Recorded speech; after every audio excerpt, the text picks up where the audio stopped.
And I'm going to go ahead and start the webinar. And then can you guys, as I'm talking, just give me the thumbs up if you see that it's actually working live. It is working? Yes, Excellent. yes. Okay. Okay. So welcome, everybody. I believe that you are now all entering and you can hear us. And so welcome tonight to our Indivisible Colorado. This is our Colorado Governors Forum, and we're so glad that you all decided to spend your Sunday evening doing this. It's an important race, and so we wanted to be able to highlight it.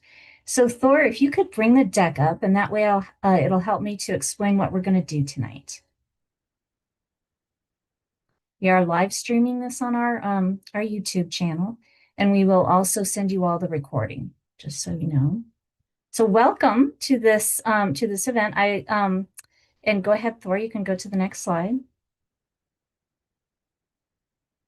We are recording this call, and like I just said, we have your emails since you all registered for this, and so we will email you the recording to this call in case you miss it or in case you weren't able to attend.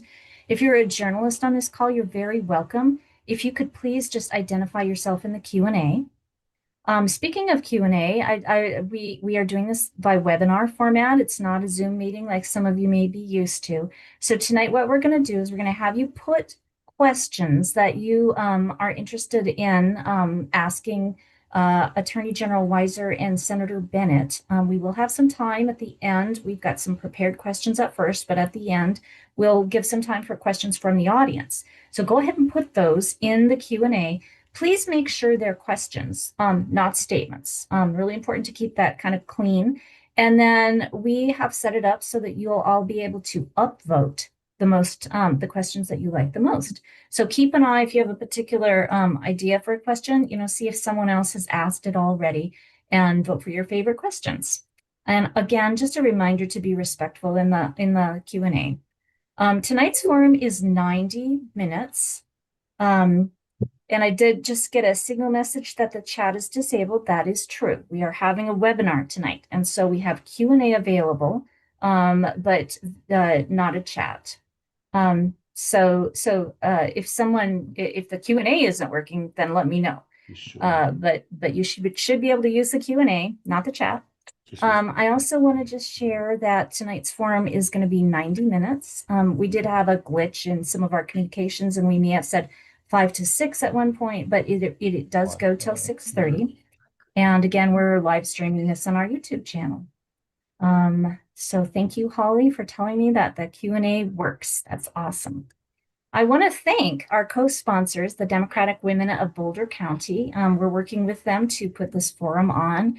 They were founded in 1962, and they have a wonderful focus on education, engagement, electing good elected officials.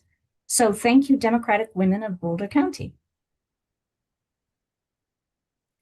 If you haven't already heard, Indivisible Colorado is proud to endorse Julie Gonzalez for the U.S. Senate.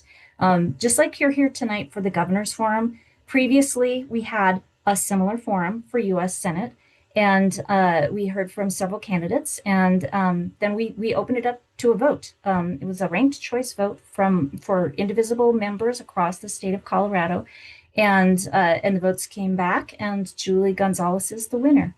And so we're really excited about this. Julie she says she is a believer that it is time for a new leader in the Senate Democratic Caucus. She does not take corporate PAC money. She does not take APAC dollars. She believes in fighting corruption, no matter where it comes from. If you're curious about Julie, you can listen to the recording for that forum. It is on the primaries tab of our indivisiblecolorado.net website. And if you want to support Julie, there's 3 things you can do. You can caucus for her, you can sign up to volunteer with her campaign, or you can donate, or you can do all 3. And then, so similarly, I want to just share that Indivisible Colorado is considering making an endorsement in this race, in the Colorado governor's race. So we're going to, after this forum, for if you're an Indivisible Colorado member, you should be watching for your group leader to send you the link to vote. It is only eligible for Indivisible Colorado members. And we're going to distribute that link in the next few days. So watch for that. And if you're curious about how we make these decisions, you can find our endorsement process. We want to be super transparent. It's again on our website on that primaries tab. And then finally, just we are so glad that you're all here because that means that you are engaged in the primaries. Ezra Levin, who is one of the co-founders of Indivisible, the national organization, he says we get the party we demand, and we intend to demand one that fights, a Democratic Party with a spine. And so thank you all for coming. Here are some of the ways that you can caucus. You need to go to the caucus in order to support whatever progressive or whatever candidate you want to caucus for. And in order to do that, you must be a member of the Democratic Party no later than February. So hopefully you've done that. And to find out when and where your district caucus is, go to the Colorado Democratic Party website. There's information there. Okay, and finally, I just want to share how we're going to do things tonight. So thank you, Attorney General Weiser and Senator Bennet, for being on this call. Both our candidates have agreed to the ground rules before this call that the recording will be shared, and each candidate has received the same list of topics. Each candidate will get 3 minutes to answer each question. Our moderator will alert each candidate 30 seconds before and then again at time. She will cut the candidate off if needed in a very respectful way, right, Caitlin? And then the moderator will rotate the order in which the candidates respond. We're going to try to be as fair as we can. We are aiming for at least 15 minutes of questions from the audience at the end of the forum. And again, we'll end tonight at 6:30. So at this point, I want to turn it over to Caitlin. Thanks, Robin and all. Thank you, Senator Bennet and AG Weiser for joining us today. As a reminder, I will rotate back and forth between you alphabetically by your last name, and I will be giving you signs. So 30-second time. So you'll see that throughout the conversation this evening. So we first want to start out with introductions for each of you. And as a reminder to participants, keep using the Q&A pod to chat in your question, upvote questions. If you want, we already have 36 questions coming in, so we likely will not get to everything. So if you see a question that is of interest to you, please upvote and we'll prioritize the questions that are upvoted the most. Okay, so with that, I'm going to turn it to Senator Bennet to first introduce yourself and share why you're running, anything about your platform, and I will start my phone. So rest assured, I will keep time. Let me double check. Can you hear me? I just want to make sure. Yes. Thank you. So thank you to you and Indivisible and Phil. Thanks for joining us tonight. I think as was being said at the outset, this is an incredibly important moment in our nation's history. Today, we're living in a new Gilded Age.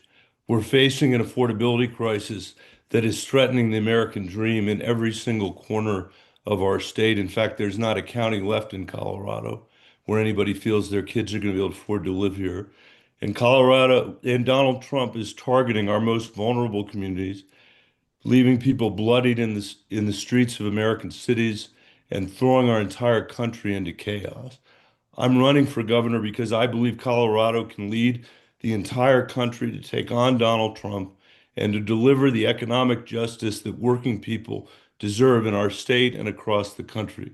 I've spent over a decade on the front lines taking on Trump and delivering results for Colorado, voting twice to impeach Donald Trump. I was the deciding vote to pass the ACA to begin with and led the fight to repeal it when Trump tried to do it on the floor of the Senate. I led the charge against Trump's tax cuts for the rich and his tariffs on our small businesses. And I took on Trump's blatant crypto corruption, even when my own party has failed to do so. And like you, I believe we won't defeat Trump or Trumpism by playing by the same old rules and coloring inside the lines. We can't afford to just play defense. We need bold, forward-looking leadership that will fortify Colorado in the face of this lawless administration. We can be a firewall against Trump and build a better Colorado with bold, progressive ideas that make a difference. As governor, we will pursue one of the most progressive healthcare policies in the nation, launching the first ever Colorado public option. There is no governor running in this country with a more progressive healthcare proposal than mine. I'm the only candidate in this race who has proposed a cap and invest program to finally put an economy-wide price on carbon in our state. And it makes AI centers pay for their own electricity and lowers costs. As you and I both know, working people are spending 50% or more of their income on housing. I'm the only candidate in a nation with a bold goal to make sure that nobody has to spend more than 30% of their income on housing. And we need to make sure we're preparing our kids for the 21st century economy they're inheriting. The time has long passed for more studies, more bureaucracy, more excuses for why we're not doing what we need to do for our kids. We need to move quickly to fortify our state against Trump's chaos and build a better future for our kids. Thank you very much for having me tonight. There's nobody but the people on this phone that are riding to our rescue. Just that time. Thank you, Senator Bennett. And AG Weiser, to you. Would you like me to repeat the question? Sure, go ahead. Okay. If you can give the folks on the line a brief introduction about why you're running, your platform, and any other introductory remarks. Thank you, Caitlin. Thank you, Robin. Thank you, Colorado Indivisible. You have been there bringing people together, showing grassroots democracy. Lincoln had a great definition of what our republic is, a government of the people, by the people, and for the people. That's my true north. I believe in people-powered politics. That's why I've accepted Northern Colorado Indivisible's offer to do a forum there. I've accepted Colorado Springs Indivisible's offer to do a forum there. I've accepted Durango Indivisible's offer, and I know they're co-sponsoring this debate, the Dem Women of Boulder County. Senator Bennett has yet to accept any of those forums. I believe it's important that we engage all across Colorado. They're all times that were picked not to interfere with the Senate calendar. I hope we have those forums because we need grassroots conversations. People need to be heard at this moment when the people are concerned about our future. Our campaign is a people power campaign. 90% of our donors are people here in Colorado. We don't have out-of-state billionaires trying to fund this campaign or agendas for Colorado's future. We've got the people of Colorado. I love the good people of Colorado. I believe in what we can do.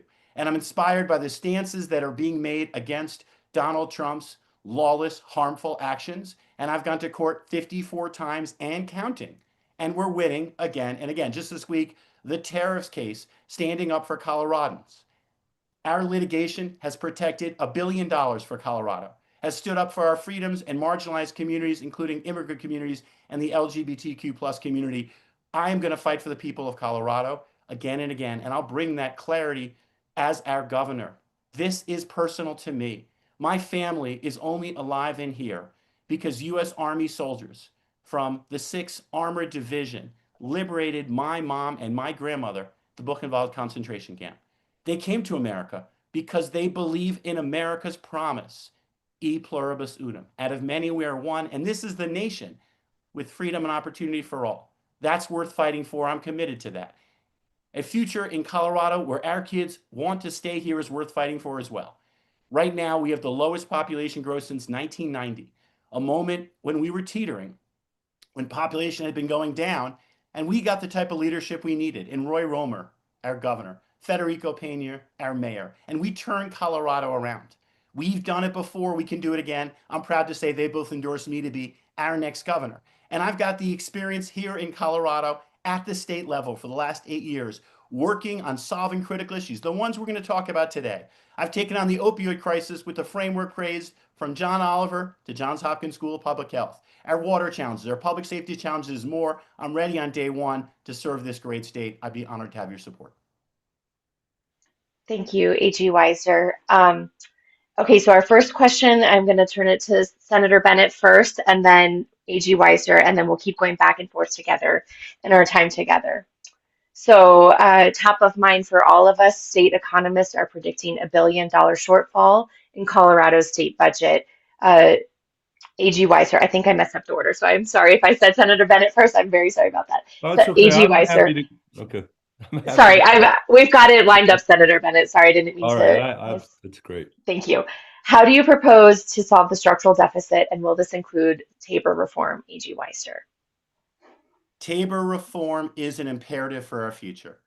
When I look at my priorities around how we invest in education to pay teachers what they deserve, how we address the youth mental health crisis, how we enable childcare to be more affordable, we need more fiscal flexibility.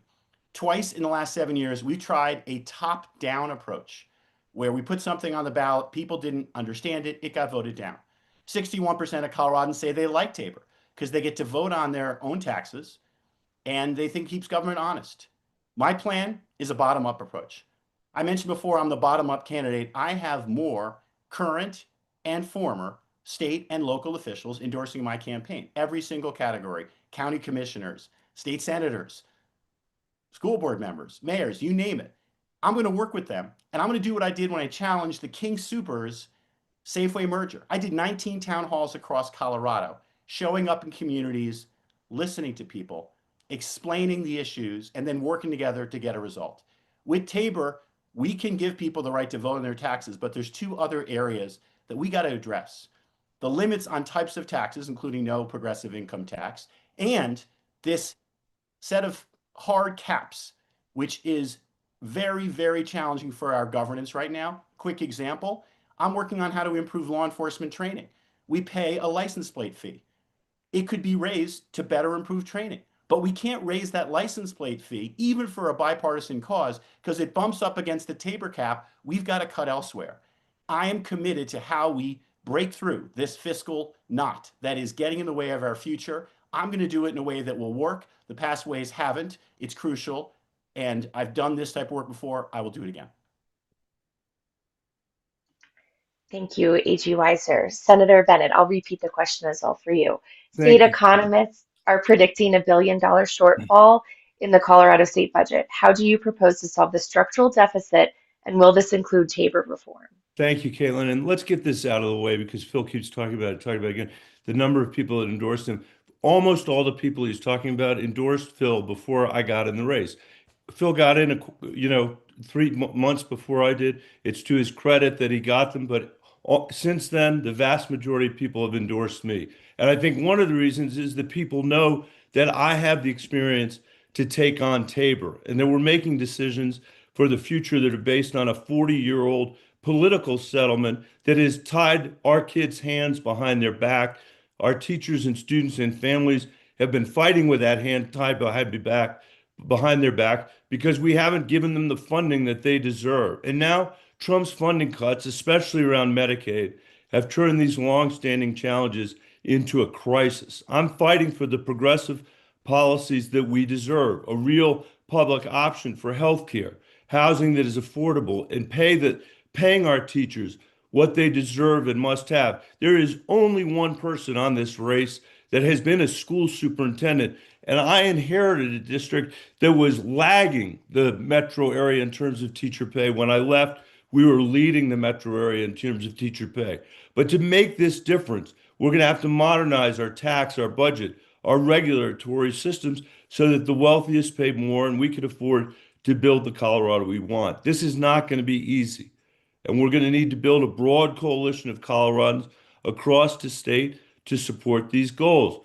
Our current governor has been allergic to building coalitions like that. That's how I've worked my entire life, being Democrats and Republicans in rural Colorado to protect 770,000 acres of public land, being part of the Gang of Eight that wrote the last immigration reform bill that passed the Senate with bipartisan support, leading the fiscal reform of the city and county of Denver and Denver Public Schools, one of the largest and most complicated public entities in the state of Colorado. I believe Colorado will never give up a voter's right to approve tax increases under Tabor, but as a parent, as a citizen, as somebody who has had to deliver budgets for our schools and our public services, unlike Phil and unlike the other candidates in this race, I'm out of patience with the approach that we've taken as a state and frankly, as a party. And I've got a unique set of experiences to meet this moment. And I'm committed to pushing our imagination as far as it will take us on these fiscal challenges. We are, as we speak tonight, losing teachers to Wyoming, to New Mexico, to Utah, to any profession other than teaching because we don't have the decency to pay them because we haven't addressed Tabor. Thank you, Senator Bennett. This next question is going to come back to you first, Senator Bennett, and then AG Weiser.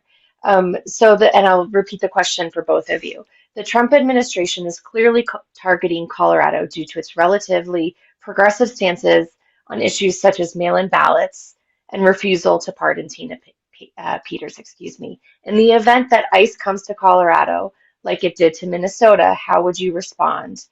And what can you do as governor to push back, prevent construction of new ICE detention centers in Colorado? Let me start by saying that I've heard Phil a billion times talk about his family origin. I rarely do, but let me talk about it tonight. My mother was born in Warsaw in 1938, the year before Hitler invaded. Her entire family was killed by the Nazis, and she was separated from her parents for 3 years during the war. And she called me when she first saw in the first Trump administration the children that were being separated from their families at the border and said, I see myself in these children. That's why I have fought so hard for a decade to do everything we can to reunite the children that Trump has separated from their families at the border. It's why, as superintendent of schools for Denver, I led the fight to ensure Colorado students and my students in Denver had access to in-state tuition. We've come a long way, and tragically, a tragic way, since I was part of the Gang of Eight that negotiated the last immigration reform in the Senate. No Coloradan, no Minnesotan should have to live in fear that mass agents will come into their communities, snatch kids from their parents, destroy their property, or leave them bloodied in the streets. I have fought against Trump and DHS's lawlessness in the Senate and have refused to support funding DHS until or if they ever make the reforms that we've demanded so that ICE at least follows the common sense reforms that local law enforcement follows in Colorado across the country. And I will fight for Colorado as your governor. No one is above the law. Not a president, not federal law enforcement agencies. I'll hold the federal government accountable by prosecuting and pursuing accountability for federal agents who violate our constitutional rights, requiring body cameras for all law enforcement as a ticket for entry into any state-controlled space, giving kids special protection in Colorado, as my mother deserved, through a new legal defense fund and interagency collaboration to support migrant kids, working in partnership with other states. So no state has to go it alone when Trump is attacking them. Donald Trump is focused on one thing, getting people out of this country. He has no regard for the families that have built their lives here, the small businesses they've created, the impact that it will have on our economy or our culture to follow him down this road. It is critical that we have a strong governor in Colorado who stands up for immigrants and reminds people they're a fundamental part of our state and our nation. That is what I have done throughout my career, long before I went to the United States Senate. And that's what I will do as your next governor. Thank you, Senator Bennett. AG Weiser, I'll repeat the question for you as well. The Trump administration is clearly targeting Colorado due to its relatively progressive stances on issues such as mail-in ballots and refusal to pardon Tina Peters. In the event that ICE comes to our state like they did in Minnesota, how would you respond? And also, what can you do as governor to push back and or prevent construction of new ICE detention centers here in Colorado? Caitlin, is my microphone coming through okay? All right. Yes. Let me start out with my last endorsement, which puts us well over 200. And when Michael Bennet got in the race, we had about 89. So we've had about 110 people endorse me since then. We'll get this information out there. People can look at it for themselves. It's Matt Scher of Eagle County. What Matt said is the reason he endorsed me is he checked with Republican county commissioners. Who would they trust to be a governor who'd work with them to stand up for Colorado? And the answer was me. I worked with Dan Rubenstein, a Republican, to prosecute Tina Peters. He and I have had death threats after that. We are standing strong for principles about how we govern ourselves. And you can bet I'm going to stand for our state sovereignty. Senator Bennett has voted for more of Trump's cabinet than almost any Democrat in the Senate. I have taken them on more than almost any other AG in the United States. And as I said, we've been successful again and again. This is a moment for moral clarity to lead and to stand for our principles. When you're up against a lawless bully, you don't try to make nice. You don't try to support the person who's doing harmful things. You stand up for what's right, and you're willing to fight back. This challenge around ICE is serious, it's real, and we have to be ready for it, which is why I set up an online complaint system so that if there are actions like we saw of Alex Preddy and Renee Good and others, we're going to be on it. There's already an investigation in Durango by the Colorado Bureau of Investigation. We're ready to work with local law enforcement. I will make sure in Colorado there is accountability. I will make sure our constitutional rights are followed. This is a moment for a governor who is deeply understanding, schooled in, and a fighter for our Constitution. There's a reason that 4 current governors, former AGs, Josh Shapiro, Josh Stein, Maura Healey, and Bob Ferguson, have all endorsed me to be Colorado's next governor because they know what this fight looks like. And I will work with other AGs, with other governors to stand up for our rights. And that will include making sure these ICE detention centers do not come to Colorado. And we use every tool we can, public health and otherwise, to protect our communities. This is a time, there's a lot of fear out there. And during this time of fear, what I will say is we're going to work together. We're going to make sure that we cross this narrow bridge and we get to the other side. This is an American issue. It's a Coloradan issue. It's an issue of our democratic republic. I will give this fight all I have. Thank you. Thank you, AG Weiser. So the next question, I'm going to come back to you, AG Weiser, first. What is your position on the implementation of a Colorado-based universal healthcare system? In the absence of universal healthcare nationally, what is your plan to address the soaring expenses of healthcare and the lack of adequate accessibility to healthcare, especially in rural and frontier Colorado locations? Thank you. I will say there's first an important point to lift up. What we have right now is too much of a sick system. People are not getting the care they need up front. With someone who has diabetes, you can try to prevent them from getting diabetes, help them manage it, or you end up paying for dialysis or even amputation. We need to make sure our system is set up to work properly. And yes, it needs to be universal care for everyone using all the tools we can have. Right now, we have a state option, and that state option covers 50% people on the exchange. I'm not exactly sure what Senator Bennett means by his public option. Maybe you can explain how it would work. But the state option is giving people choice. And what I want to do is work with other states, as the Affordable Care Act allows, to make that a more robust, more cost-effective option. I want to make sure that our state employee health plan is available to others, like teachers, something Senator Bennett and I agree on. But more than that, we've got to get under what's going on. Why are these costs going up? And there's some driving factors, like corporate ownership and roll-ups of healthcare practices. As Attorney General, I took on one of these roll-ups called U.S. Anesthesia Partners. They monopolize the anesthesia market, jacking up costs, putting non-competes on physicians, exclusive deals with hospitals, making it more expensive for healthcare. This type of corporate control, consolidation is part of why prices keep going up. Also, Big Pharma has too much power. Senator Bennett voted against drug importation, as well as to prevent generics from having easier entry into the market. I've been taking on Big Pharma. In Colorado, we have a drug importation plan. We have caps on insulin, and we have caps on EpiPen. We need to make sure we're using every tool we can, and we've got to fight for people. Too many people have medical debt right now. I went to the legislature, led the fight. If someone has a disputed charge, it was a surprise bill, for example, they cannot be put into any type of collection for medical debt.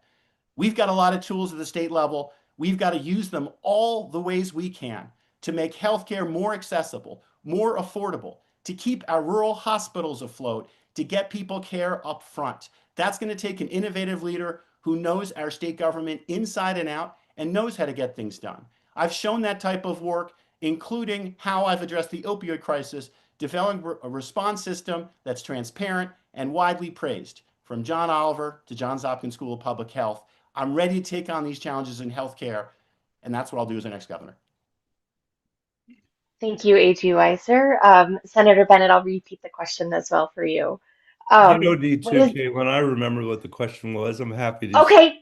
So Happy to. I'll use this second just to say, please, if you do nothing else tonight, Indivisible, tonight, before when we get off this call, please go on my campaign website and read my healthcare policy. And please go on Phil Weiser's campaign website and read his healthcare policy. And you will see that his is frankly a disgrace. And mine actually is an attempt to answer your question, Caitlin, which is how in the richest country in the world we could be providing such a terrible system of healthcare. That's not a mystery. Phil treats it like it's a mystery. It's not hard to understand. And healthcare is in a crisis in Colorado, just like it is all across the country. Coloradans are spending more on care and getting worse incomes. It is unacceptable. And by the way, when Phil's not talking about Indivisible, he's saying that he thinks that Jared Polis's healthcare policies actually have worked. I totally disagree.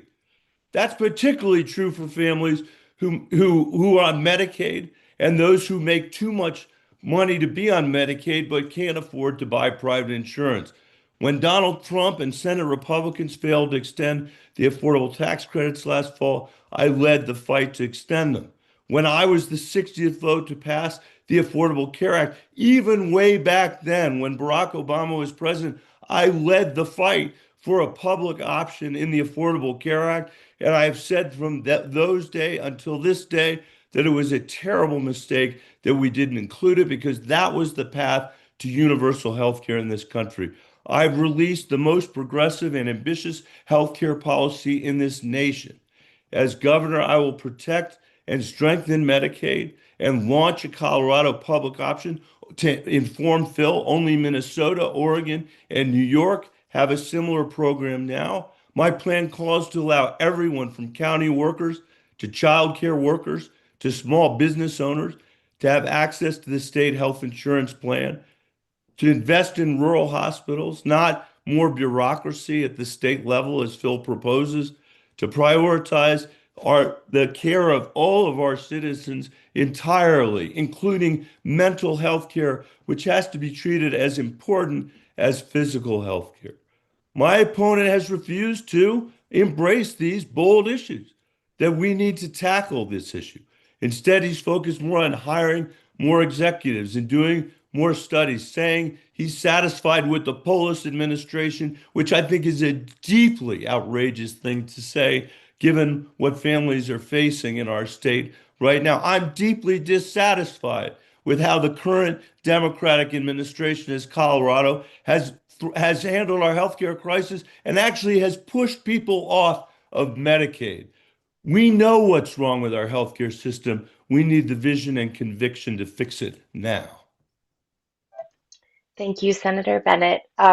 We are going to come to you first, and I just have to apologize. My Bluetooth headphones, low battery, so I'm going to adjust my audio when you start speaking, Senator Bennett. So this is for you first. How are you funding your campaign? What PACs do you accept money from? Do you or have you ever accepted money from AIPAC? Thank you. I am honored to have a campaign fueled by grassroots support and anxious to clear up Phil's untruthful record. Contrary to compared to my opponent, my campaign has raised more money since I got in this race with more Colorado donors and a lower average donation. In fact, we now have over 30,000 donations to our campaign, which I'm pretty sure is more than any other gubernatorial candidate in Colorado history. That is 30,000 donations, grassroots people. I don't accept corporate PAC dollars or donations from federal lobbyists. and I haven't for many, many years. I have a long track record of independence in my decision making. This is really important, Indivisible. When other politicians, including Phil Weiser, stayed quiet, I stood up to the billionaires that were trying to overturn our entire election system during Proposition 131 and stop them cold in their tracks. They spent $19 million to change the best system in America, and no other statewide elected official stood up for our system. It's simple to agree, and I'll certainly agree with what everyone is saying and sign on to lawsuits all over the country that we all believe we should be a part of. It's a lot harder. It's incredibly important to stick your neck out when it matters most. I've led the fight for a lifetime lobbying ban for members of Congress. I've never been afraid to take on big corporate interests, healthcare, lower prescription prices, and the surprise billing that I fought for many, many years. And I take on my own party when it's in the interest of Colorado. My opponent has accepted millions of dollars from billionaires in previous elections. And in this election, the biggest donor in his election is one of Donald Trump's biggest Colorado donors. You should be asking yourself, why is one of Donald Trump's biggest supporters supporting Phil Weiser? And he has a checkered history of letting his donors off easy, especially when they have litigation in front of his office. So I have been taking this from Phil for a long, long time. I am very happy to have the opportunity tonight to clear up the record. I am grateful and proud of the grassroots donations that are supporting this campaign. And I look forward to winning this primary with those grassroots donations and the incredible work of the people of the state of Colorado that have supported me throughout my career, and I am grateful are supporting me in this campaign as well. Thank you, Senator Bennet. Hopefully you can still hear me as I switch to my just computer I can audio. hear you perfectly. Awesome. Thank you for confirming, A.G. Weiser. So, A.G. Weiser, to you, how are you funding your campaign? What PACs do you accept money from? And have you ever accepted money from AIPAC, or do you accept money from AIPAC? Let me start with a little bit on the points made on healthcare, because my positions were called disgraceful and outrageous, something that was also shared as to Governor Polis. I will say the work that Governor Polis has done, taking on big pharma, pushing for drug importation, lower cost access to drugs, I do give him credit for that work. I've done that with him. Senator Bennet didn't respond to the point because it's true. He voted against drug importation, and he voted to make Bill, we capped the harder for price of generics. insulin before you capped the price. And I let you speak. You can let me speak now. And so that's a big point about, will you stand up to big pharma or not, which is a big part of what Governor Polis has been doing in Colorado. I'll continue. As for the work on Medicaid, I agree. Colorado was 49th in the nation in getting people re-enrolled on Medicaid. That is something that is really, really concerning, and we need better leadership to make sure we do better. And I'm committed to that. As for the campaign, 90+% of my donors, they're here in Colorado. This is a Coloradan-driven campaign. 40% of Senator Bennett's donors are from out of state. We are doing the Colorado campaign the Colorado way.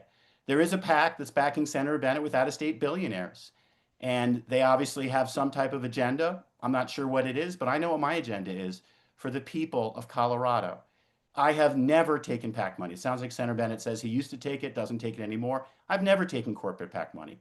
The only money I take is from people. I believe in people-powered politics. That's why I'm only going through the state assembly to get on the ballot. I'm not trying to collect petition signatures to go around the grassroots process. I believe in the grassroots process. I believe that we need to overturn Citizens United, and I've got a plan to do so here in Colorado. In Colorado, we have control of corporations. We have the ability to say corporations don't have the power to support campaigns, to get corporate money and dark money out of our politics. I've put that plan forward. I believe in that principle. We are at a tough time for our democracy. People look at what's happening and they think the corporations, the out-of-state billionaires, and so many others are driving our politics, and they don't have a voice. What I want people to know, I'm here for you. I'm not afraid to take on anybody. As Attorney General, I took on this grocery store merger against major companies. I'm taking on Google. I'm taking on Meta for harming our young people. My commitment has always been and always will be to serve the people. I will always make sure it is your concerns that are driving me. That's how I've operated as Attorney General. That's how I'm going to operate as your governor. Thank you, AG Weiser. We're going to first come to you and then Senator Bennett. And sorry, I do want to be respectful of you both. So if I need to mute you both, I will. It's not a personal preference. It's just, sorry, Senator Bennett, I'm going to ask you to unmute. So you should be able to unmute yourself now. I just want to keep us going in conversation. I apologize. It's okay. We all have been there before, but just know that I will want to be respectful for both of you and your time. I'm grateful. It's okay. You Okay, can so mute me for the rest of the time. it's okay, Senator Bennett. So AG Weiser, first to you. What is your plan to address the current and predicted water shortages in Colorado and the state dependent on the Colorado River? So this is first to AG Weiser and then to Senator Bennett. I mentioned before that given the challenges of this administration and their lawlessness, it is time to have someone schooled in our Constitution as our governor to lead with clarity and purpose. At this crucial time of droughts, of water shortages, it is time to have a governor who knows the Colorado River Compact and the importance of how we manage water. Right now, we are at a precarious moment with the lowest snowpack we've had in a very long time. And under the 2006 guidelines, the lower basin states, Arizona and California, have used more water than the Colorado River Compact allows. They've used 10 million acre feet a year. Today in Arizona, they are growing alfalfa and shipping it to Saudi Arabia. I want to come up with a collaborative solution to how we save and manage this river, but I'm not going to be a sucker. I'm not going to give up on our rights when I know we've got legal rights, whether against the federal government or California and Arizona. We need to stand by them. We need to make sure that we manage water the right way. That's both with other states and within Colorado. I was the first elected official to call out a plan to take water from the San Luis Valley and ship it to the Front Range to make some speculators wealthy, but to harm a critical community. Water is life in Colorado. How we manage our water dictates our future. When there were issues around water rights that were on the western slope and how they could be moved, I stood up and say, no, we're keeping those water rights on the western slope to protect communities. We need to make sure we do water the right way. What does that mean? We've got to find ways to conserve water. That can include xeriscaping lawns, moving to crops that use less water, like, for example, rye instead of barley in the San Luis Valley. We got to make sure that we're finding ways to reuse water again and again, store it smartly, and have more adaptable uses. We will ultimately come to an agreement with other states in the Colorado River Basin, but it's got to be the right agreement. We can't get there out of fear. We can't be the sucker. We can't give up our rights. I know how to get this done, making sure we protect Colorado, making sure we drive forward with a creative solution, making sure Colorado manages our water in a way that can help us to keep growing smartly, to make sure we have an agricultural economy and have a state that works for all of us.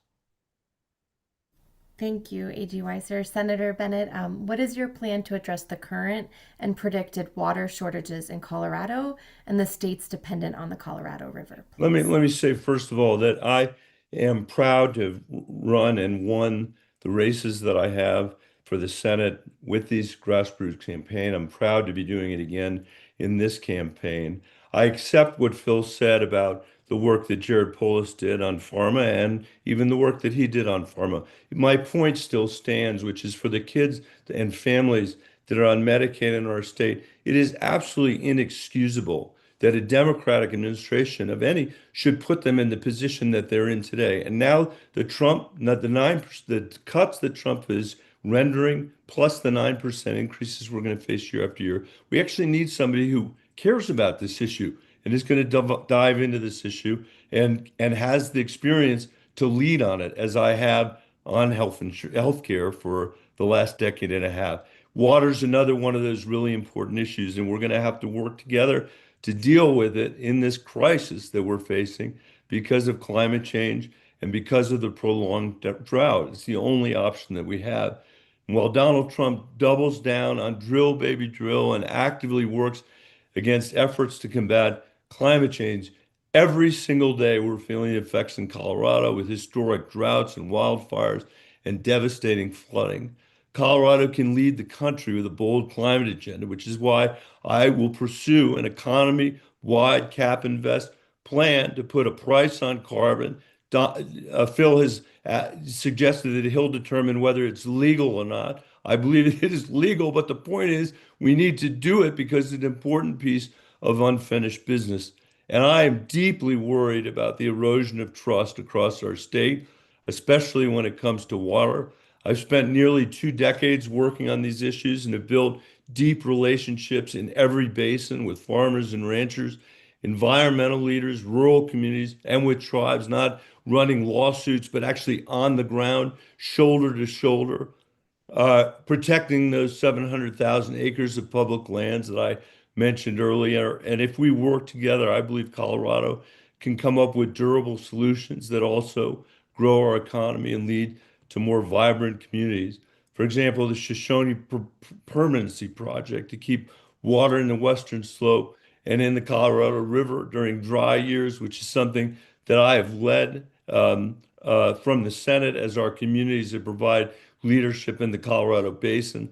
I'm excited to continue working with conservation communities to build on the Colorado Water Plan, to find new ways to fund water conservation, to upgrade aging infrastructure and improve efficiency and restore our forests. I understand that Phil is a litigator and it makes sense from that his default is to push for that, but I believe Colorado has a much bigger toolbox than what he's bringing to the table. Thank you, Senator Bennett. So we'll come first to you, Senator Bennett, on this last question, and then we'll have the rest of the dialogue together, drawing on the Q&A from the participant Q&A. So, Senator Bennett, Colorado currently requires 2 separate employee votes in order to form a union and negotiate union fees. No other blue state requires this, and it makes it difficult for working people in our state. Would you sign the Worker Protection Act in its current form if it was on your desk? Why or why not? Thank you for that question. I think it's very important. I supported a compromise in the last legislative session at the legislature, and I was disappointed that it didn't get across the finish line. I've been a strong supporter of organized labor. I'm honored to be the only candidate in this race with the backing of many of Colorado's major labor unions and I would say that I am I'm just certainly as proud as Phil is of having his colleague attorney generals from other states. I think it makes sense to lower the threshold for a second election, and I'm open to a discussion about how to do that. I'm eager to see how discussions continue in this legislative session. And unlike Phil, I think, well, I'm not going to say it. I just have been clear about where I was last year in the legislative session during that moment. And as governor, I hope to be able to sign a compromise that allows us to recognize the incredibly important role labor has historically played, but will now play, I think, in moving us out of the terrible Gilded Age we're in and into a place where our kids and working families know they're going to be able to call Colorado home. I think an adjustment to the Worker Protection Act will be an important part of doing that. Thank you, Senator Bennett. And A.G. Weiser, let me repeat that for you as well.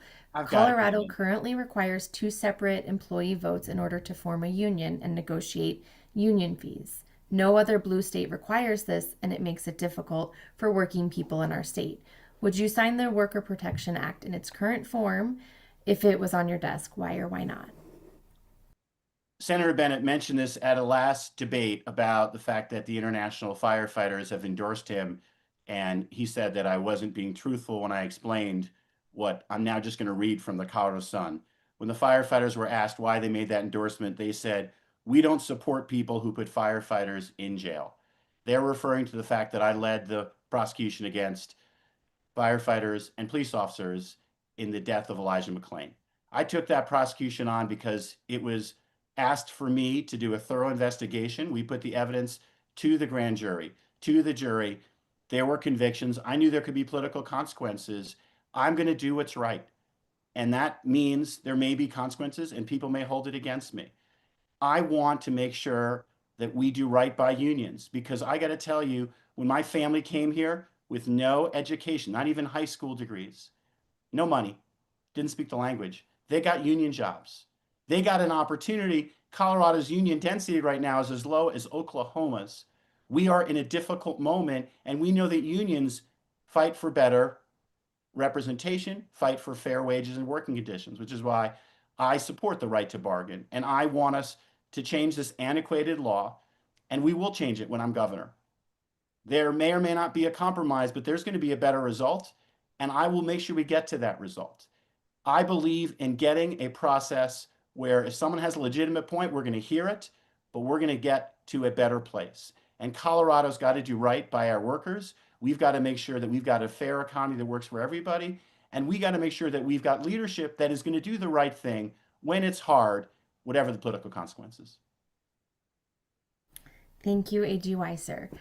So before we go to the Q&A, I just want to let participants know on the line, thank you for chatting in. Continue to use the Q&A to upvote questions or add your own. We will not be prioritizing questions or comments that are to individual candidates because we would love to be able to hear more of your contrast between the two of you. So comments or questions that are specific to AG Weiser or Senator Bennet, I will not be addressing in our time together. While we have been using 3 minutes as your time, now in this rapid fire we'll be doing 90 seconds.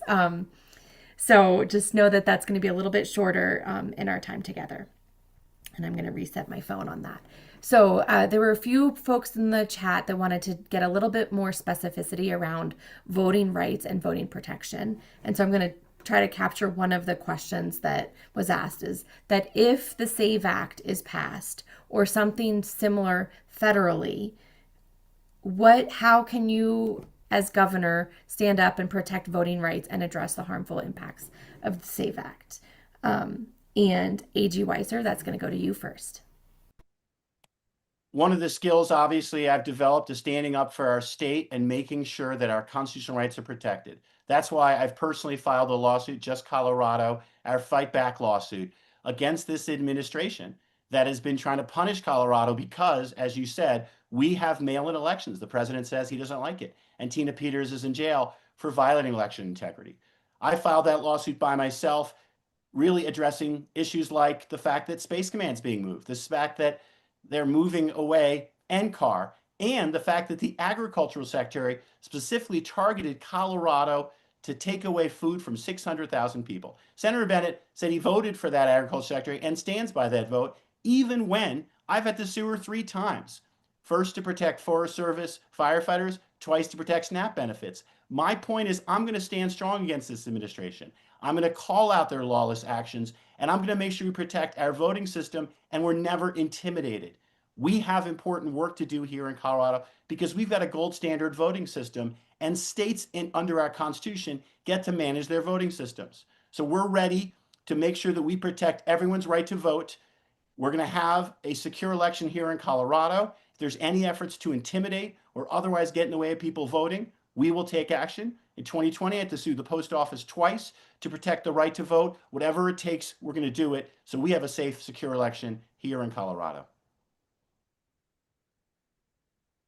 Thank you. Just as the timer was going off, thank you, AG Weiser. So, Senator Bennet, how should the SAVE Act become law or similar legislation, how would you as our next governor, and how would you help to address the impacts of the SAVE Act? We can't let it become law. It's passed the House.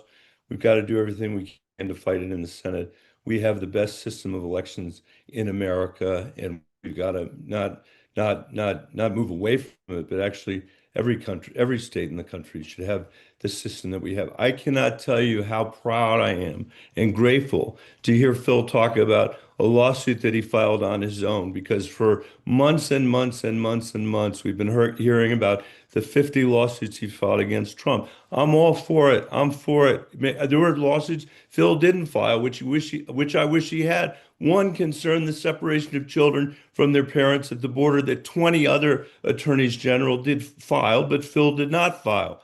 He has led on about two or three. That's being generous of the 50, and I'm fine with it. Like, I want our attorney general to do these things, but it's a different characterization than what he has been making during the course of the campaign. I think he just characterized it fairly. In terms of Space Command, that lawsuit comes 5 years after the fight that we've been leading to try to keep Space Command here in Colorado. So, I will say finally that I continue to disagree with his characterization of the firefighters, but I'm proud to have the endorsement of the firefighters, the IBEW, and the steelworkers. The only unions that have endorsed in this race have endorsed me because they know we're living in a Gilded Age and they know I have the guts to take it on. Thank you, Senator Bennett. So this next question is going to come to you first and then to A.G. Weiser. And this comes from the chat. Governor Polis just signed up for Colorado to participate in the federal school voucher tax credit. Polis was the only Democratic governor, to vote yes on this. The vouchers will have a very negative impact on our public schools. How do you feel about this issue? I have opposed vouchers my entire adult life and my childhood life as well. My whole life, I've fought against vouchers, and I will continue to fight against vouchers. I think that if there is money that is available in this pool of money that's not for vouchers, but is for our existing public schools to use for after-school programs for their kids and other programs like that, then on that basis, I would accept the money. It's too early for us to know that. So we're going to have to see what the regulations say. I think Phil's taking a different view. I appreciate that. But I want to be very, very clear. The only way that I would accept that money is if it's used for our education system, our public schools, to use the money for after-school programs, never, ever for vouchers. Thank you, Senator Bennett. A.G. Weiser, let me repeat it for you. Governor Polis just signed up for Colorado to participate in the federal school voucher tax credit.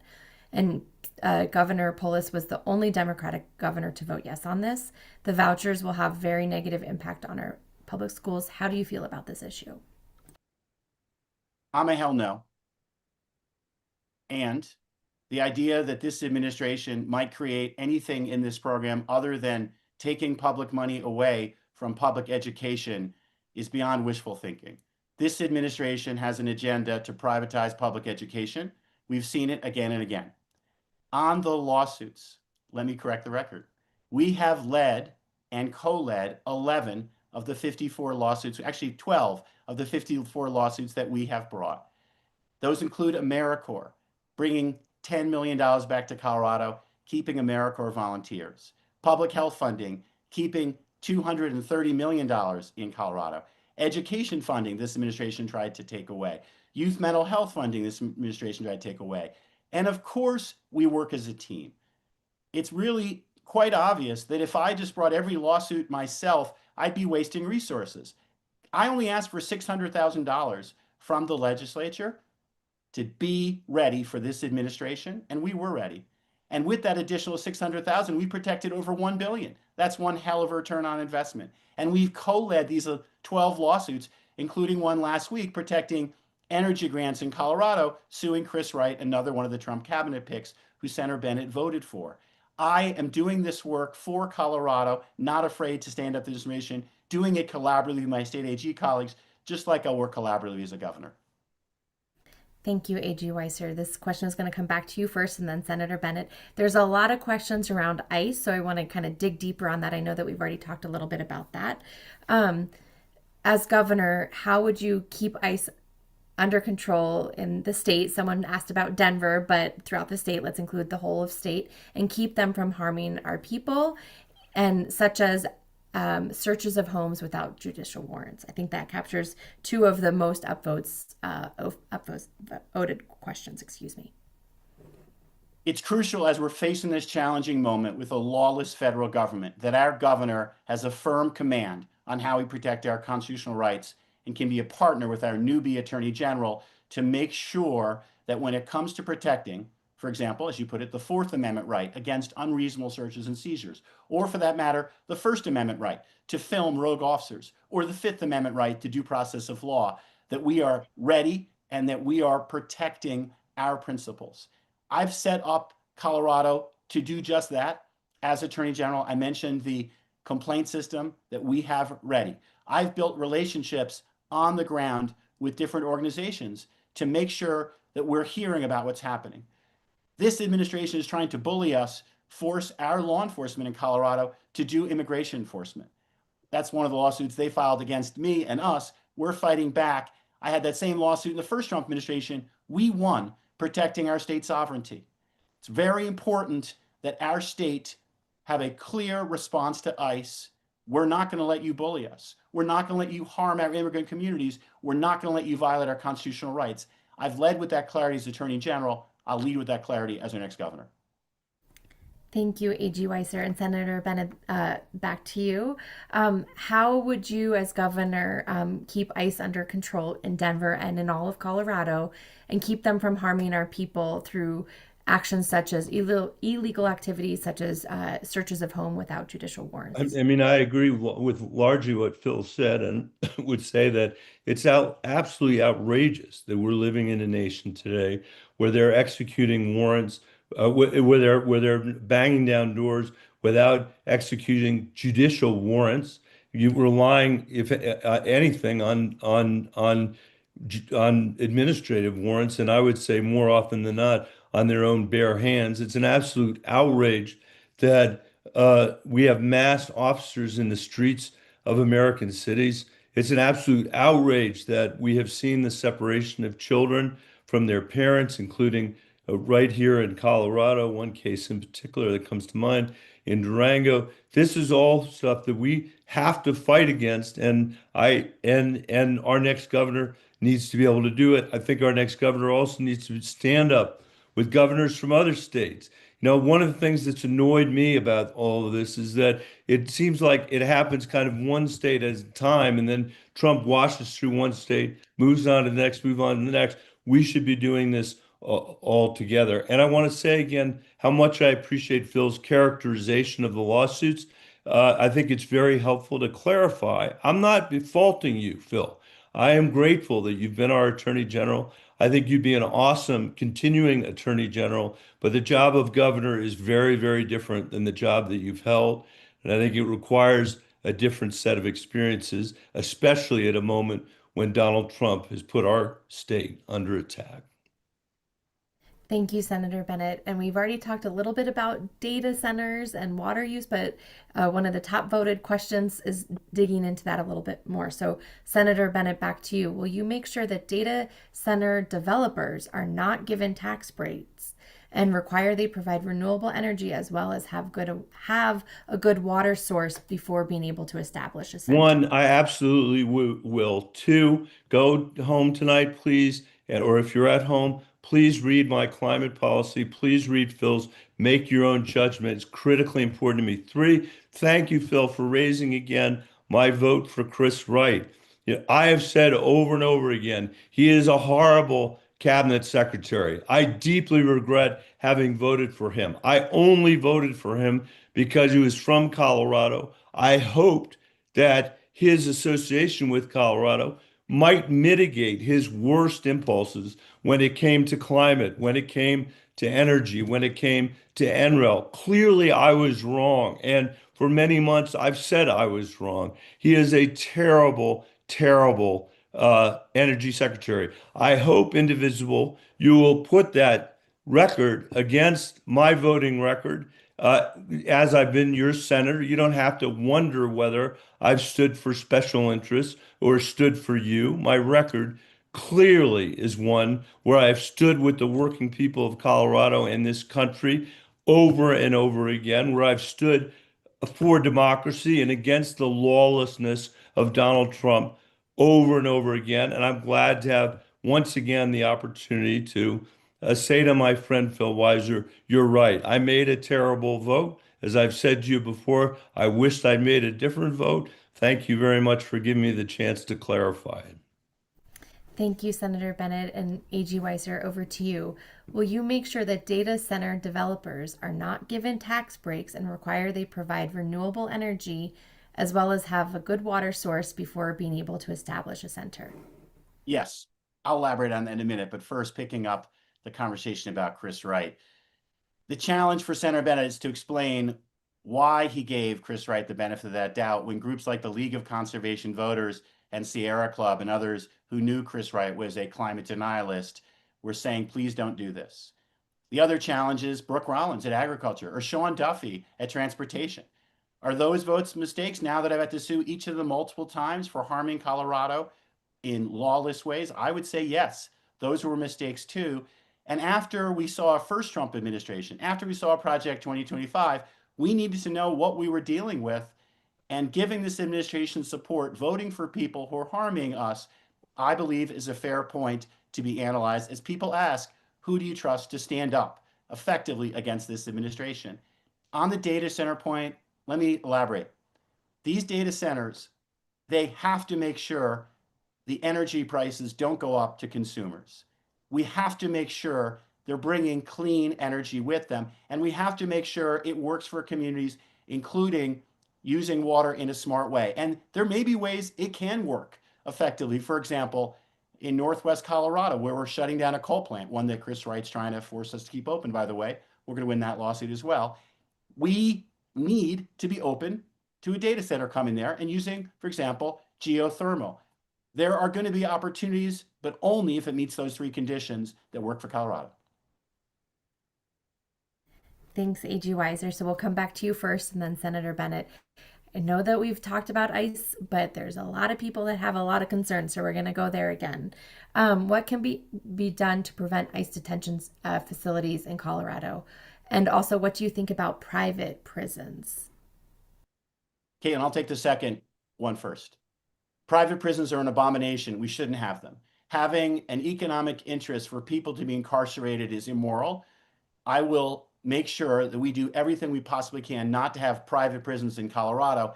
And one of the challenges, we need to lower our prison population seriously. Michael Bennett spent a lot of time talking about the different plans on the website. I agree. Look at his website. Look at mine. I've got a 100-page Colorado blueprint. In there, I talk about public safety and how we lower the prison population. I don't think he spends any time talking about public safety or about water or many other important topics.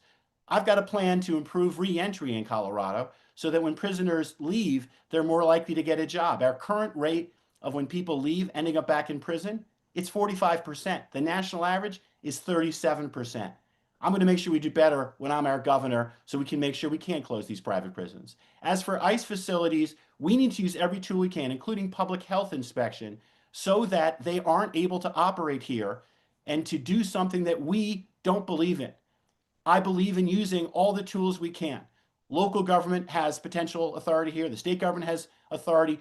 We are going to stand up against ICE with every tool because the way they are operating is lawless, is wrongful, wreaking havoc. We're not going to allow it in Colorado.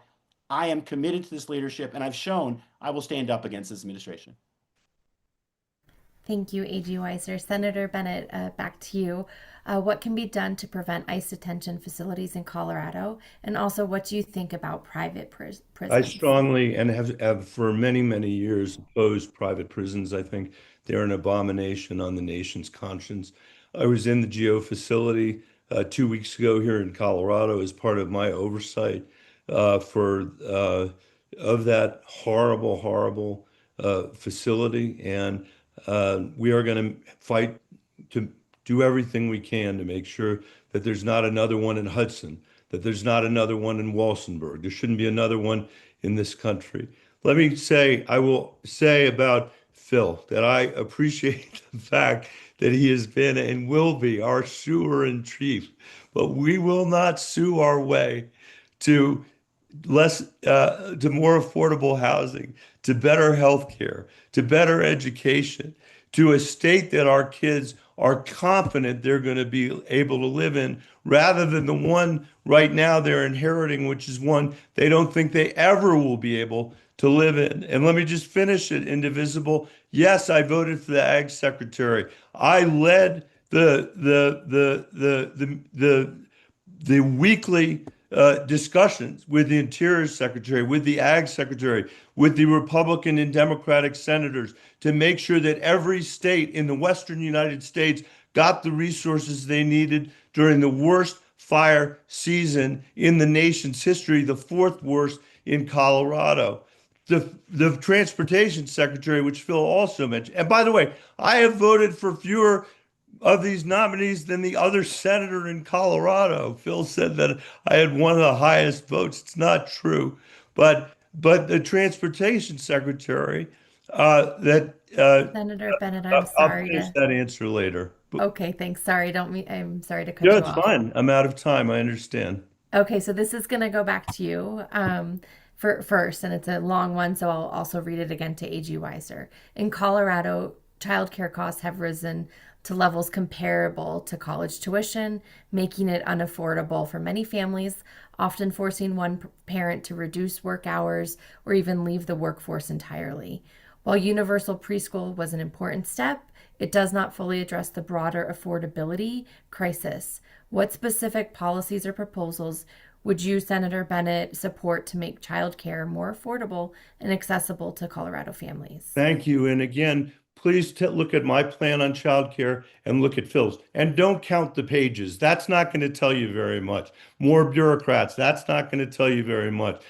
Childcare, just like housing, is eating working families alive. If you're spending more than 40% or 50% of your income on housing, you can't live a middle class life. If you're spending 20%, as so many families are, on childcare, you can't live a middle class life.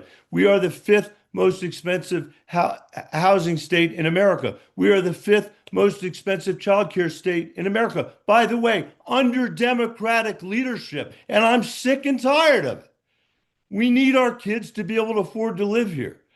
Nobody should pay more than 9% of their income in childcare. And at the same time, we have to make sure that our childcare providers are actually paid a living wage in this state. My plan calls for that. Phil's ignores that. We are going to have to cut red tape in this state so that we're sure that people can deliver childcare from their homes, that it doesn't always have to be from an institutional place. And let me finally say, it's not, I'm sad to say this, it isn't universal preschool. I wish it were. We have some preschool for 4-year-olds, and I am very happy about that. But we have made it harder for 0, 1, 2, 3 kids in those ages to be able to achieve childcare. We have to do a much better job to actually get true universal health care in this state, not just rhetoric. Thank you, Senator Bennett. Let me make sure I didn't scroll up too fast. Sorry, I've got the AG question, Weiser. Caitlin. It's okay. You don't have to. Do you want me to reread it or No, you you've don't got need it? to. I'm good. I'm Okay, good. thank you. This is a job interview, and you are all assessing who can do the job. I want that opportunity for people across Colorado. I hope Senator Bennett says, yeah, I'll join you with Colorado Springs Indivisible, with Durango Indivisible, Northern Colorado Indivisible. So in communities across Colorado, they get to contrast us, not just online, but hearing us. My point about the job interview is to be effective on childcare, we need the right type of leadership. I've got a plan for what we can do at the state level, how we are smarter and more effective around licensing, which can get in the way, but also how we create a childcare solutions fund that can catalyze and co-fund all across Colorado. We've got to do this in a way where the state uses its convening power to catalyze action at the local level with private sector and with nonprofits. Childcare is like infrastructure. It's like roads. If you don't have it, people can't work effectively and be a part of our economy. We need it. We need a governor who knows how to catalyze that type of action with regional collaboration. I mentioned before my work on the opioid crisis, where we set up regional bodies to drive effective responses to this crisis. And we work together effectively and reduce fentanyl deaths by Colorado in 2024 by 31%.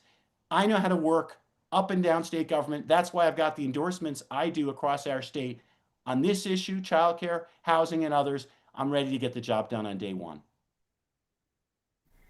Thank you, AG Weiser. Well, the next top voted answer or question, excuse me, was something that we already talked about. I want to honor the votes. So, AG Weiser, if you were governor, would you pardon Tina Peters? If yes, what would be your rationale? I prosecuted Tina Peters.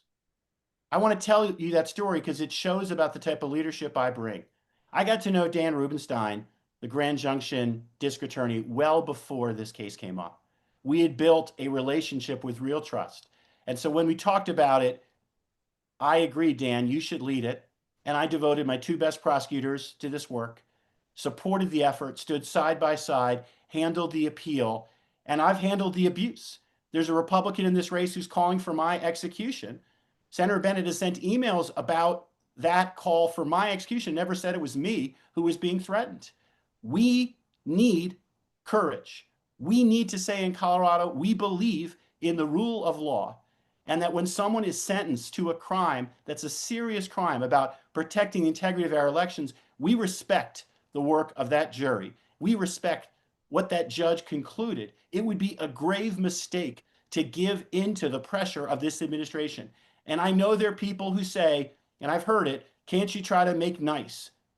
Try to cut some deals with this administration. I said this before. When a bully's asking you for your lunch money, you don't say, here it is. Please treat me nicer. You say, this is mine.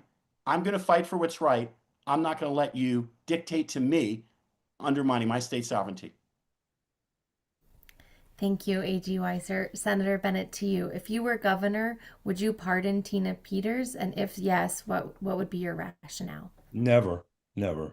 And I hope Phil wasn't saying that Dan wasn't the prosecutor on that case. He did an amazing job prosecuting that case, Dan Rubenstein, and he took a lot of heat for it. Listen, what Phil was just talking about before that question was that he's had all these endorsements from all these insiders in the state government. I think that should make you feel really good if you're satisfied with where Colorado is in terms of housing affordability, the affordability of our child care, the quality of our education system, the lack of health care and mental health care, the very fact that, honestly, if we're honest and we listen to the conversations that families are having all across this state, and especially the next generation of Coloradans with whom I meet constantly, even though they never will come to my political meetings or my other meetings because they're so busy, because they're working 2 and 3 and 4 jobs just to hold on by their fingernails to the state they love. If you're satisfied with where we are and the leadership that we've had, by all means, vote for Phil. I am running for governor because I am deeply dissatisfied with where we are. Not just the economics, but the fact that we have on top of that economics now burdened our children with Donald Trump and Trumpism. And I believe Colorado can lead this nation out of that wilderness. And that's why I'm running for governor. Thank you, Senator Bennett. So we're going to come back to you first and then go to AG Weiser. As you know, right now, the Democrats are still very unpopular with the general public. What would you do differently to improve the image and better meet the needs of people, especially those that are struggling? We know that a third of Coloradans, based on the Colorado Health Access Survey, can't afford housing, childcare. They just released, CHI released that survey. As I've said from the very beginning of this conversation, including my opening statement, for me, this is all about, the fight against Trump, but also the results that we have to deliver on our economy. We're living in a gilded age. I'm not going to go through all the stuff we've talked about before, but I think everything we care for and love in this democracy, in our nation, and in Colorado is at risk because of those 2 reasons. I think Trump is largely a symptom of the deeply unfair economy that we have and the way we've rolled it up on the next generation of Coloradans, whether that's in our mountain towns, our rural communities, or on the Front Range. That is what I've been talking to you about tonight with every single breath that I can possibly convey because I care so much about it. When Phil is talking about lawsuits and process and knowing the insiders in Denver, that's not what this election's about. It's about the families in Colorado that want to know their kids are going to be able to live here. And if we can't meet that standard, we will never drive a stake through Trumpism. That is and by the way, I have been very clear where I have opposed the Democratic Party from 131 to Biden's terrible debate with Donald Trump. That has not been a hard thing for me. I do think it's incredible that they're national Democrats who don't understand why the Democratic Party has been repudiated. I think Colorado can show them a totally different path forward. Thank you, Senator Bennett. A.G. Weiser, to you. As you know, right now, the Democrats are still very unpopular with the general public. What would you do differently to improve this image and better meet the needs of people, especially those that are struggling? Well, first, with 17 years and one of the most senior Democrats in the U.S. Senate, Michael Bennet is part of our National Democratic Party, and I want him working to change it.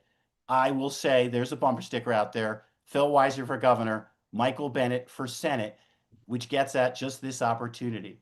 When I think about what I need to do here in Colorado, it's so important that people know we show up and we care about them.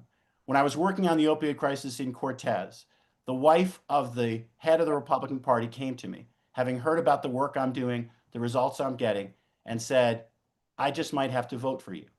When I went to a town hall in Delta, Colorado, talking about the merger between Kroger's and Albertsons, a local farmer said, you're protecting me getting my crop into stores.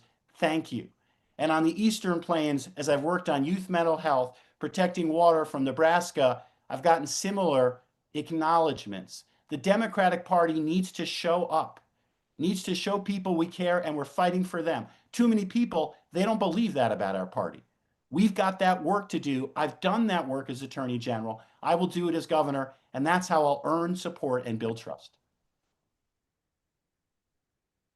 Thank you, A.G. Weiser. So we have time for one last question before closing remarks. So we'll go to you, A.G. Weiser, first.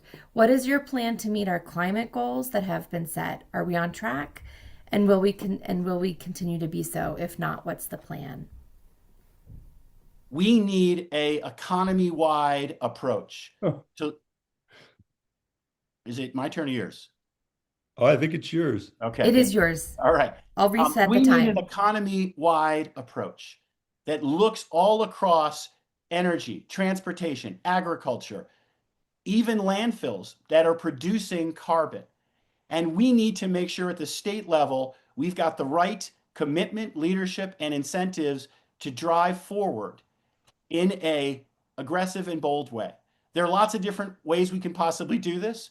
I know Senator Bennett has a cap and invest plan. I am going to look at that to see if we can make it work.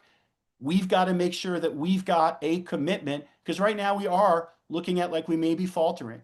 And we've been a leader in this area, and we know what the future looks like. And I know how to make sure we lead our enforcement agencies, including the PUC, including Department of Public Health, so that we're driving forward on climate, so that polluters are paying the price for what they're doing, and we're taking funds and investing in resilience and a better future, which includes how we address forest health and prevent wildfires, which is a major contributor to our climate challenges. I have a robust plan. Again, I invite you to look at it as well. I've got experience working on these issues, and I'm going to make sure we do both things we have to do. Stand up against this administration, trying to force us to keep coal plants open that we're going to close, fighting back on their conclusion that climate change doesn't endanger public health, and making sure we've got the policies in Colorado to go forward. This is a crucial time for climate. Our kids' future depends on it. I'm committed to lead on this important issue as our next governor. Thank you, A.G. Weiser. And Senator Bennett, to you. What is your plan to meet our climate goals that have been set? Are we on track, and will we continue to be so? If not, what is your plan? Well, A.G. Weiser said that it looks like we might be faltering. We are faltering. We just elected a climate denier president of the United States for the second time after the American people took 4 years off.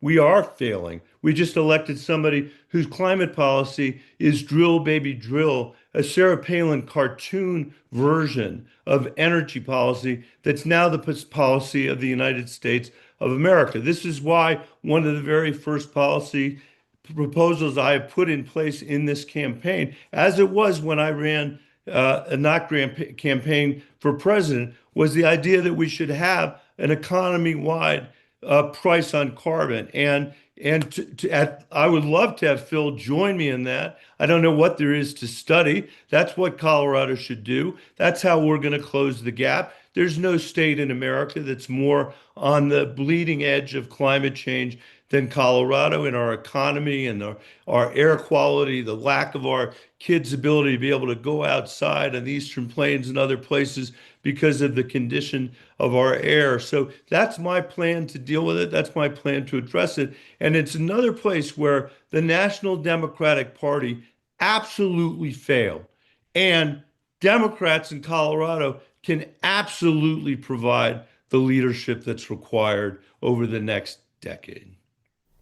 Thank you, Senator Bennett. And thank you everyone for using the chat or the Q&A pod and upvoting questions. We weren't able to get to every question, but both candidates, you can see the range of topics and issues that are important to the people on the line. So we would love to start, Senator Bennett, with you with a 1-minute closing remarks, and then we'll turn it over to A.G. Weiser as well. So Senator Bennett, to you. My close is simply to thank Indivisible for showing up at a moment when your country desperately needs you. You know, there is nobody riding to our rescue. I can assure you that Chuck Schumer and the rest of those guys are not going to be doing it. We're going to have to do it. And you are the beginning of that. I have absolutely no doubt that if we do what we are all capable of doing at this moment, that this horrible reactionary period that's filled with hate and division and dragging the country backward will be replaced with one of the longest progressive eras that we have ever had in American history. But just like in those moments, that's going to take all of us showing up. That's why I've made the decision to run for this job, because it's where I think I can make the biggest difference. And at some point, Phil's going to have to answer that question as well. But tonight, I'm very, very grateful, Indivisible, to have the chance to be with you, to hear your concerns, and thank you for being the true patriots that we need at this moment. Thank you, Senator Bennett. And A.G. Weiser, over to you, please. Thank you, Caitlin. Thank you, Indivisible Colorado. There's a scene in Lord of the Rings where Frodo says to Gandalf, "I wish we hadn't had to live in such dark times." I know a lot of us feel that way. Gandalf had a telling response. "So do all who live to see such times." That's not for them to decide. All that's for us to decide is what to do with the time that's given. We all have a choice right now. Do we lean in or do we disengage? Are we paralyzed by fear, or are we called to act, to ask what can we do at this crucial moment to stand against these lawless bullying threats from a federal government that we've never seen the likes of before? How do we make Colorado a more just, a more affordable, a safer Colorado? There's a lot of work to do. I'm running to be your next governor because I believe in that work. I believe I'm the best person to do that work. I believe our campaign and our grassroots commitment and relationships will do that work the right way, starting with local caucuses. Please join us. Thank you all. Thank you, A.G. Weiser. And thank Thank you, you, everyone. everybody. Thank you both for being you. in our conversation tonight. I think it was really important for Indivisible members as well as others that are listening to hear both from you both and understand your positions on these critical issues, knowing we couldn't get to everything today. Thank you both Great job. for your time, Thank you very and have a much. wonderful rest of your evening. Thank you, You too. everyone. Bye. Take care now.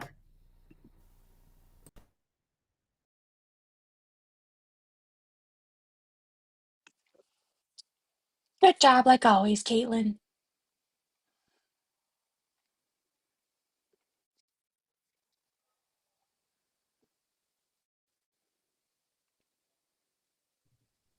Good night, everybody. Good Oh, is night. it just us now? Great It's just job. us now. Good Great, night, great job, everyone. Caitlin. You All nailed it, right, dude. Caitlin, you did so nicely. Lots of love in the ICANN chat for you.